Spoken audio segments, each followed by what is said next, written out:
ശ്യാമേ 2024 ജൂൺ 24 തീയതിയാണ് ഈ തമിഴ്നാട് അതിർത്തി കളിയിക്കാവിളയ്ക്കപ്പുറം കാറിനുള്ളിൽ സീറ്റ് ബെൽറ്റ് ധരിച്ച് കഴുത്തറുത്ത് കൊല്ലപ്പെട്ട നിലയിൽ കരമനയിലെ ദീപു എന്ന് പറയുന്ന വ്യവസായി ബിസിനസ്സുകാരൻ കൊല്ലപ്പെട്ട നിലയിൽ കണ്ടെത്തുന്നു. അപ്പോൾ തുടക്കം മുതൽ തന്നെ ദുരൂഹമാണ് ആ മരണത്തെ സംബന്ധിച്ച് വരുന്ന വാർത്തകൾ. കാരണം ആ കാറിൽ നിന്ന് 10 ലക്ഷം രൂപ നഷ്ടപ്പെട്ടു. ഭിന്നശേഷിക്കാരനായ ഒരാൾ ആ കാറിൽ നിന്ന് ഇറങ്ങിപ്പോയിട്ടുണ്ട്.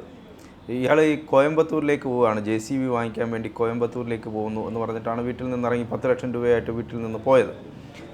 അതിന് മുമ്പ് ആരുമായോ ഫോണിൽ സംസാരിച്ച് തർക്കമുണ്ടായി എന്നൊക്കെ മരണശേഷം വീട്ടുകാർ പോലീസിനോട് പറഞ്ഞു. അപ്പോൾ ആരാണ് കൊന്നത് എന്ന് കണ്ടെത്താൻ തുടക്കത്തിൽ പോലീസിന് കഴിഞ്ഞില്ല. പിന്നീട് പ്രതിയെ പോലീസ് കണ്ടെത്തുന്നു. അത് അമ്പിളി എന്ന് പറയുന്ന ഒരു പഴയ, അയാൾ ആ സമയമായപ്പോഴത്തേക്കൊക്കെ ഈ ഗുണ്ടാപ്പണിയൊക്കെ നിർത്തി മര്യാദക്കാരനായി ജീവിക്കുന്ന സമയമാണ്. ആ സമയത്താണ് സജികുമാർ എന്ന അമ്പിളിയാണ് കൊല ചെയ്തത് എന്ന് കണ്ടത്. ഈ ഭിന്നശേഷിക്കാരൻ മുടന്ത് അഭിനയിച്ച് പോയതൊക്കെ അമ്പിളിയായിരുന്നു. അമ്പിളിയെ പോലീസ് പിടിക്കുന്നു. അമ്പിളിയുടെ മൊഴികളിൽ വൈരുദ്ധ്യം ഉണ്ടാകുന്നു. അമ്പിളി ഓരോ സമയത്തും ഓരോന്നാണ് പറയുന്നത്. 10 ലക്ഷം രൂപയിൽ 5 ലക്ഷം രൂപ അമ്പിളിയുടെ വീട്ടിൽ നിന്ന് കണ്ടെത്തുന്നു. അപ്പോൾ ഞാനിങ്ങനെ പറഞ്ഞുകൊണ്ടിരുന്നാൽ ഇങ്ങനെ പറഞ്ഞു പോകും. അപ്പോൾ അന്ന് കേരളം ഞെട്ടിയ ഒരു കൊലപാതകമാണ് ദീപുവിൻ്റെ കൊലപാതകം. അമ്പിളിയാണ് ഇത് ചെയ്തത്. അത് ചെയ്തതിൻ്റെ കാരണമാണ് നമ്മളെ അത്ഭുതപ്പെടുത്തിയത്. അതെന്താണത്? ഇത് വളരെ വിചിത്രമായിട്ടുള്ള വിചിത്രമായിട്ടുള്ളൊരു കേസാണ്. വളരെ വിചിത്രമാണ്. ഈ കേസിൽ പോലീസ് ആകെ കുഴങ്ങിപ്പോയി. ഇത് കളിക്കവിള പോലീസായിരുന്നു. ഒരു ശരിക്കും പറഞ്ഞു കഴിഞ്ഞാൽ ഈ സംഭവം എന്ന് വെച്ച് കഴിഞ്ഞാൽ ജൂൺ 24 തീയതി തിങ്കളാഴ്ച രാത്രിയിലാണ് ഈ സംഭവം നടക്കുന്നത്. ജൂൺ 23 തീയതി രാവിലെ മുതൽ വൈകുന്നേരം വരെയും ഈ അമ്പിളി മുക്കുന്നിമലയിലെ അടഞ്ഞു കിടക്കുന്ന കോറിയിൽ ഉണ്ടായിരുന്നു. ദീപുവിൻ്റെ കോറിയാണ്. ദീപുവിൻ്റെ കോറിയിൽ ഉണ്ടായിരുന്നു. അപ്പോൾ ഈ കേസിൽ അമ്പിളിയെ പിടിക്കപ്പെടുന്നു. ഈ കേസ് ആദ്യം ഞാൻ പറയാം. ഈ തിരുവനന്തപുരത്ത് നിന്നും ഒരു വാഹനം, ഈ വാഹനം നേരെ പാറശാല വഴി കളിക്കവള ചെക്ക് പോസ്റ്റ് വഴി കടന്നു പോകുന്ന ഈ വാഹനം അവിടെ ഒറ്റാമരം എന്ന് പറയുന്ന സ്ഥലമുണ്ട്. കന്യാകുമാരി, ട്രിവാൻഡ്രം കന്യാകുമാരി ഹൈവേ, അവിടെ ഒറ്റാമരം എന്ന് പറയുന്ന സ്ഥലമുണ്ട്. അവിടെ ഒരു മരത്തിൻ്റെ ചുവട്ടിൽ ഈ കാറ് നിർത്തിയിട്ടു. ഈ കാറ് നിർത്തിയിട്ട് ഇത് 4 ഇൻഡിക്കേറ്റർ കത്തി കിടക്കുകയാണ്. ഈ കാറിനകത്ത് ഹസാർഡ് ലൈറ്റ് അത് കത്തി കിടക്കുകയാണ്. അപ്പോൾ ഇതിൽ നിന്നും കുറേ കഴിഞ്ഞപ്പോൾ ഇതിൻ്റെ തൊട്ടടുത്തൊരു വർക്ക്ഷോപ്പുണ്ട് എതിർവശത്ത്. അപ്പോൾ ഈ വർക്ക്ഷോപ്പിൽ കുറച്ച് ജീവനക്കാർ, എന്നാൽ അവർ ലേറ്റ് നൈറ്റിന് ജോലി ചെയ്തുകൊണ്ടിരിക്കുകയാണ്. അപ്പോൾ ഇവരെന്ന് വെച്ച് കഴിഞ്ഞാൽ ഈ വർക്ക്ഷോപ്പിൽ നിന്നും ഇറങ്ങി വന്ന് പെട്രോൾ പമ്പിൽ, അടുത്തൊരു പെട്രോൾ പമ്പും ഉണ്ട്, അവർ ഈ പെട്രോൾ പമ്പിൽ വന്നാണ് ഇവരുടെ ശരീരം വൃത്തിയാക്കി ജോലി കഴിഞ്ഞ് പോകുന്നത്. അപ്പോൾ ഇവർ ഇറങ്ങി വന്നപ്പോഴും ഈ വാഹനം അവിടെ കിടപ്പുണ്ട്, ഈ ലൈറ്റും ഉണ്ട്, 4 ഇൻഡിക്കേറ്ററും അവിടെ കത്തി കിടക്കുകയാണ് വാഹനത്തിൻ്റെ. വണ്ടി സ്റ്റാർട്ടിംഗ് ആണ്, AC ഉണ്ട്. അപ്പോൾ AC ഇട്ടിരിക്കുന്ന വണ്ടിയുടെ ഏരപ്പ് നമുക്കത് ദൂരെ നിന്ന് മനസ്സിലാവുമല്ലോ. വണ്ടിയുടെ സൗണ്ട് കുറച്ച് ചേഞ്ച് ആവും. റണ്ണിങ് കിടക്കുന്ന വണ്ടിയുടെ സൗണ്ട് ആയിരിക്കില്ല ആ വണ്ടി AC കിടക്കുമ്പോൾ ഉണ്ടാകുന്നത്. അപ്പോൾ ഇതിങ്ങനെ ഇവരവിടെ പോയി, പമ്പിൽ പോയി, പിന്നെ തിരിച്ചു വരുമ്പോഴും ഈ വണ്ടി അവിടെ കിടപ്പുണ്ട്. ഈ സ്ഥലമെന്ന് പറയുന്നത് ഒരു ഒഴിഞ്ഞ മേഖലയാണ്, ഈ ഒറ്റാമരം എന്ന് പറയുന്ന ഏരിയ. അപ്പോൾ അവിടെ ഒരുപാട് അനാശാസ്യ പ്രവർത്തനങ്ങൾ നടക്കാറുണ്ട്. ഈ മദ്യപാനം, അതുപോലെ തന്നെ മറ്റ് വിഷയങ്ങൾ ഒക്കെ തന്നെ വാഹനം ഒതുക്കിയിട്ട് അവിടെ നടക്കാറുണ്ട്. ഇത് പലതവണ പിടിക്കപ്പെട്ട സ്ഥലം കൂടിയാണ്. ഇത്തിരി സദാചാരവാദികളുടെ ഒരു ഏരിയയും കൂടിയാണത്. അപ്പോൾ ഈ ചെറുപ്പക്കാർക്ക് ഒരു കൗതുകം, ഇതെന്താണ് അവിടെ നടക്കുന്നത് വണ്ടിക്കകത്ത്, കുറേ നേരമായല്ലോ എന്നൊരു ചിന്ത, ഒരു കുൽസിത പ്രവൃത്തി അതിനുള്ളിൽ നടക്കുന്നു എന്നൊരു സംശയം തോന്നുന്ന, എന്നാൽ കണ്ടുകളയാം എന്നുള്ള രീതിയിൽ, പിടിക്കാം എന്നുള്ള രീതിയിൽ പോയി ഈ വാഹനത്തിൻ്റെ ഗ്ലാസ്സിൽ തട്ടിയിട്ടും ആരും തുറക്കുന്നില്ല. അങ്ങനെ ഇവർ ടോർച്ച് എടുത്തുകൊണ്ട് വന്ന് ഫ്രണ്ടിലെ ഗ്ലാസ്സിലൂടെ അകത്തേക്ക് നോക്കുമ്പോൾ ഒരു മനുഷ്യൻ കഴുത്തറുത്ത നിലയിൽ ഡ്രൈവിംഗ് സീറ്റിൽ ഇരിക്കുകയാണ്. ഇതാണ് ഈ കേസിൻ്റെ തുടക്കം. അങ്ങനെ തമിഴ്നാട് പോലീസ് അന്വേഷണം ആരംഭിച്ചു. തിങ്കളാഴ്ച അർദ്ധരാത്രിക്ക് ശേഷമുള്ള അന്വേഷണം ചൊവ്വാഴ്ച മൊത്തത്തിൽ നീണ്ടു. അപ്പോഴാണ് ഈ പമ്പിലെ CCTVയിൽ നിന്നും ഒരു ദൃശ്യം ഇവർക്ക് ലഭിക്കുന്നത്. കാറിൻ്റെ പിൻഭാഗത്തെ ഡോറ് തുറന്ന ഒരു മനുഷ്യൻ കാൽ മുടന്തിക്കൊണ്ട് നടന്നു പോവുകയാണ്. ഈ മനുഷ്യൻ നടന്നു പോവുകയും പിന്നീട് ഈ മനുഷ്യനെ പറ്റി യാതൊരു വിവരവുമില്ല. ഇയാൾ ഒരു ടീഷർട്ടും ജീൻസുമാണ് ധരിച്ചിരിക്കുന്നത്. അപ്പോൾ ഇതിനുശേഷം ഇയാൾ പോയി, പിന്നെ യാതൊരു വിവരവും ഇയാളെ പറ്റിയില്ല. അങ്ങനെ ഈ വാഹനം കടന്നു വന്ന ബാക്കിലേക്ക് പോലീസ് പോയി. KL രജിസ്ട്രേഷൻ 01 രജിസ്ട്രേഷൻ വണ്ടിയാണ്, തിരുവനന്തപുരം രജിസ്ട്രേഷൻ വണ്ടിയാണ്. ഇവർ പിന്നിലേക്ക് പോയി. ഈ വണ്ടി ആരാണ്, ഇപ്പോൾ രജിസ്ട്രേഷൻ ഓണർ എടുത്തു. അപ്പോൾ ദീപു എന്ന് പറയുന്ന ആളാണ് ഇതിൻ്റെ ഓണർ. അങ്ങനെ ഡീറ്റെയിൽഡ് ആയിട്ട് ഇതിൻ്റെ കാര്യങ്ങളെടുത്ത്, അപ്പോൾ ഇത് കേരള ബോർഡർ കഴിഞ്ഞു വന്നിരിക്കുന്ന വണ്ടിയാണ്. ചെക്ക് പോസ്റ്റുകളിൽ CCTV എടുത്തപ്പോൾ ഈ വണ്ടിയിൽ ഫ്രണ്ട് സീറ്റിൽ ഇയാൾ മാത്രമേ ഉള്ളൂ, ഈ മനുഷ്യൻ മാത്രമേ ഉള്ളൂ. പിന്നെ എങ്ങനെ രണ്ടാമതൊരാൾ ഈ വാഹനത്തിലെത്തി? പമ്പിലെ CCTV പരിശോധിക്കുമ്പോൾ ആ വാഹനം അവിടെ എത്തിയിട്ട് വാഹനത്തിനുള്ളിലേക്ക് ആരും കയറുന്നതായി കാണുന്നില്ല. വാഹനം കാണുന്നുണ്ട്, അത് വാഹനം ഏതാണ്ട് ഒരു 1.5 മണിക്കൂറോളം അവിടെ കിടന്നിട്ടുണ്ട്. വാഹനം എത്തി ഏതാണ്ട് 15 മിനിറ്റ് കഴിഞ്ഞപ്പോൾ വാഹനത്തിൽ ഉണ്ടായിരുന്ന ആൾ മടങ്ങിപ്പോവുകയും ചെയ്തിരിക്കും. അതാണ് CCTV ദൃശ്യത്തിലുള്ള ഒന്ന്. അങ്ങനെ CCTV ദൃശ്യങ്ങൾ പരിശോധിക്കുമ്പോൾ ഇതിൽ ഒരാൾ വാഹനത്തിൽ കയറിയതായി പോലീസ് കണ്ടെത്തുന്നു. കേരള പോലീസുമായിട്ട് സംയുക്തമായിട്ടാണ് ഈ അന്വേഷണം നടക്കുന്നത്. വാഹനത്തിൽ കയറിയതായി ഒരു CCTV ലഭിക്കുന്നു. അതിൽ നിന്നും ഐഡൻറ്റിഫൈ ചെയ്യുന്നത് അമ്പിളി സജികുമാർ. അയാൾ തിരുവനന്തപുരം മലയം സ്വദേശിയാണ്. ഈ സജികുമാർ 2000 കാലഘട്ടം മുതൽ ഈ തിരുവനന്തപുരം സിറ്റിയിൽ ഗുണ്ടാ പ്രവർത്തനവുമായി നടക്കുന്ന ഒരാളാണ്. മുക്കുന്നിമലയിലെ കോറി ഉടമകൾക്കൊക്കെ ഒരു കയ്യാളാണ് ഈ സജികുമാർ. അതായത് മുക്കുന്നിമലയിലെ കോറിയുമായി ബന്ധപ്പെട്ട് സാധാരണ സ്ഥിരം പ്രശ്നങ്ങൾ അവിടെ സംഭവിക്കാറുണ്ട്. അപ്പോൾ ആ പ്രശ്നങ്ങൾ ഉണ്ടാകുമ്പോൾ മറ്റ് ഗുണ്ടകളുടെ ആക്രമണങ്ങളെ ചെറുക്കാനൊക്കെ ഈ കോറി ഉടമകൾ നിർത്തിയിരിക്കുന്ന ഒരാളാണ് ഈ സജികുമാർ. സജികുമാറിന് ആവശ്യത്തിന് ഗുണ്ടാ സെറ്റപ്പും ഉണ്ട്. അപ്പം സജികുമാർ 2000 കാലഘട്ടം മുതൽ ഇവിടെ ഇങ്ങനെ പ്രശ്നങ്ങൾ ഉണ്ടാക്കിക്കൊണ്ടിരിക്കുന്ന ആൾ. അങ്ങനെ ഇരിക്കെ ഈ സജികുമാർ മറ്റൊരു ഗുണ്ടയായിട്ടുള്ള അമ്മയ്ക്കൊരു മകൻ സോജു എന്ന് പറയുന്ന ഒരാളുണ്ട്. അമ്മയ്ക്കൊരു മകൻ സോജു എന്നാണ് അറിയപ്പെടുന്നത്. ഈ സോജുവിൻ്റെ അളിയനെ ഈ സജികുമാർ കൊലപ്പെടുത്തി. ഈ സോജുവിൻ്റെ അളിയനെ കൊലപ്പെടുത്തിയതോടുകൂടി സോജു ഇയാളെ കൊലപ്പെടുത്താനുള്ള തീരുമാനവും ഇറങ്ങിത്തിരിച്ചു. അതോടുകൂടി ഇയാൾ കളം വിട്ടു. ഇയാൾ ഈ പറയുന്ന ഏർപ്പാടുകളെല്ലാം വിട്ട് ഇയാൾ ഈ സിറ്റി വിട്ടു. സിറ്റിയിൽ നിന്ന് മാറിപ്പോയി, ദൂരേക്ക് മാറിപ്പോവാൻ തീരുമാനിച്ചു. കാര്യം ഏത് സമയം ഈ പറയുന്ന സോജുവിൻ്റെ ആക്രമണം ഇയാൾക്ക് നേരെ ഉണ്ടാകാനുള്ള സാധ്യതയുണ്ട്. അങ്ങനെയാണ് ഇത് കിടക്കുന്നത്. സോജു മറ്റൊരു കൊലക്കേസുമായി ബന്ധപ്പെട്ട് ജയിലിലാണ്. അയാൾ ഇവിടെ റിമാൻഡ് ജാമ്യം പോലും ലഭിക്കാതെ ഇയാൾ ഇവിടെ കിടക്കുകയാണ്. നമ്മുടെ സെൻട്രൽ ജയിലിന് സമീപത്തെ ജില്ലാ ജയിലിൽ അയാൾ അവിടെ കിടപ്പുണ്ട്. സോജുവിന് ഈ പറയുന്ന ഇയാളുമായി പകയുമുണ്ട്, അമ്പിളിയുമായി പകയുമുണ്ട്. അങ്ങനെ ആണ് ഈ അമ്പിളിയുടെ ഒരു ഹിസ്റ്ററി. അതിന് മുമ്പ് ഒരു കൊല നടത്തിയിട്ടുണ്ട്.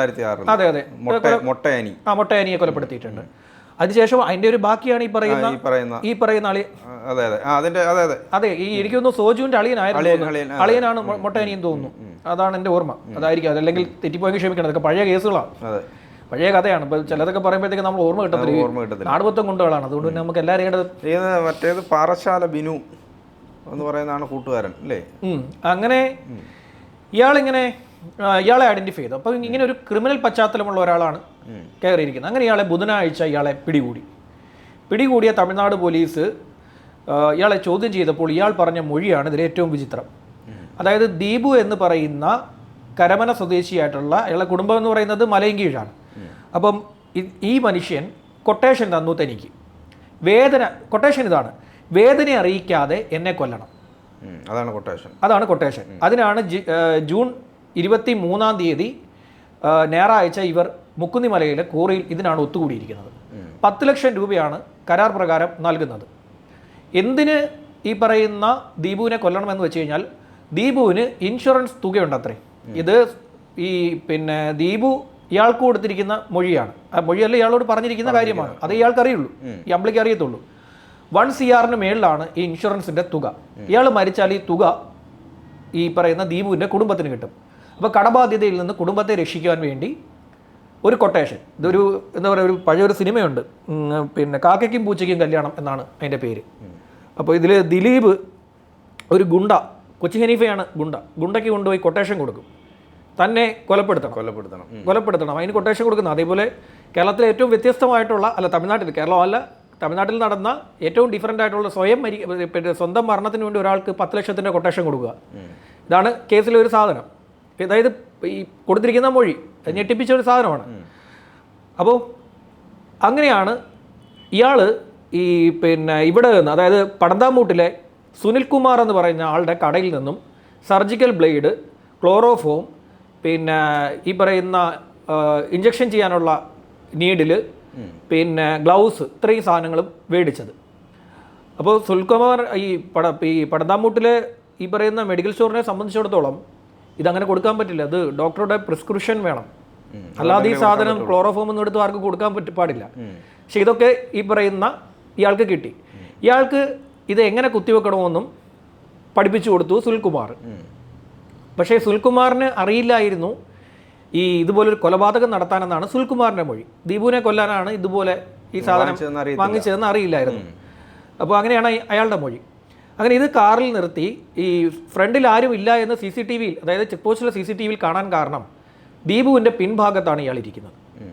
പിൻഭാഗത്തിരിക്കുന്ന ഇയാൾ ദീപുവിനെ ഒരു കാരണവശാലും ഈ പറയുന്ന അമ്പിളിയുടെ നിലവിലെ 2024 ആരോഗ്യ വ്യവസ്ഥ വെച്ച് അയാൾക്ക് കീഴടക്കാൻ പറ്റില്ല.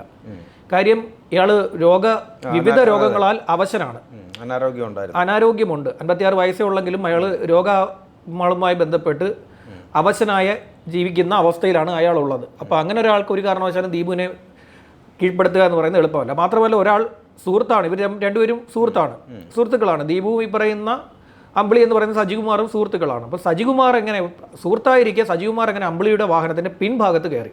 ആ CCTV കയറുന്നതിലും ശ്രദ്ധിച്ചാൽ മതി, ഇയാൾ പിൻഭാഗത്താണ് കയറുന്നത്. അപ്പോൾ ഇതൊക്കെ കാണുമ്പോൾ സജികുമാർ പറഞ്ഞത് ശരിയാണ് എന്ന് തോന്നാവുന്നതേ ഉള്ളൂ. കാരണം ഒരാൾ കയറുമ്പോൾ അങ്ങനെ ഫ്രണ്ട് സീറ്റിലല്ലേ കയറേണ്ടത്?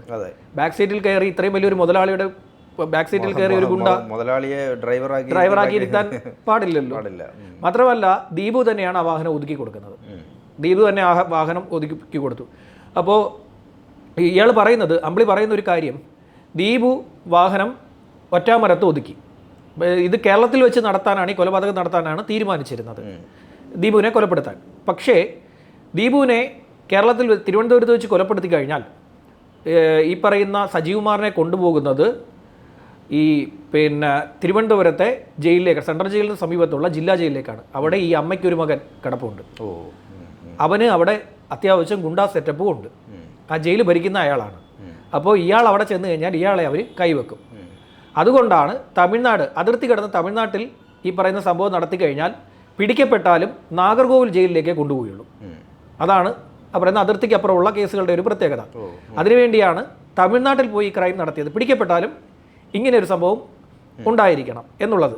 അപ്പോൾ പോലീസിൻ്റെ ഒരു വലിയ സംശയം, പിടിക്കപ്പെട്ടാൽ 10 ലക്ഷം രൂപ, അല്ലെങ്കിൽ ഈ എമൗണ്ട് നേരത്തെ തന്നെ അല്ലാതെ ഒരു 10 ലക്ഷം രൂപ അല്ലാതെ തന്നെ ആർക്ക് ഈ ദീപു ഇയാൾക്ക് ഈ കൊലപാതകത്തിന് വേണ്ടി കൊടുത്തിട്ടുണ്ട്. അത് അല്ലാണ്ട് തന്നെ വീതിച്ചു. ഇനി കാറിൽ നിന്ന് കൊണ്ടുപോകുന്ന എമൗണ്ട്, ആ എമൗണ്ട് എന്തായാലും പോലീസ് പിടിക്കും. പിടിച്ചാൽ ആ എമൗണ്ടേ പിടിക്കാൻ പാടുള്ളൂ. ഓ അത് ശരി, മനസ്സിലായോ? പിടിച്ചാൽ ആ എമൗണ്ട് മാത്രമേ പിടിക്കാൻ പാടുള്ളൂ.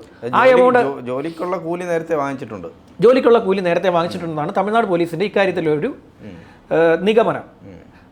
പിടിക്കപ്പെട്ട് കഴിഞ്ഞാൽ എന്ത് സംഭവിക്കും? പോലീസിന്റെ ഈ പറയുന്ന നടപടിക്രമങ്ങൾ കഴിഞ്ഞു കഴിഞ്ഞാൽ ഈ പറയുന്ന 10 ലക്ഷം രൂപയിൽ ഒരു 2 ലക്ഷം രൂപ അവർ മുക്കിയാലും ബാക്കി 8 ലക്ഷം രൂപ ഭാര്യയ്ക്കും കുടുംബത്തിനും തിരിച്ചു കിട്ടും. അയാൾ ചെയ്ത പണിക്കുള്ള 10 ലക്ഷം രൂപ അയാൾക്ക് കിട്ടിക്കാണും. ഇതാണ് തമിഴ്നാട് പോലീസിന്റെ ഒരു വിലയിരുത്തൽ ഇക്കാര്യത്തിൽ ഉണ്ടായിരുന്നത്.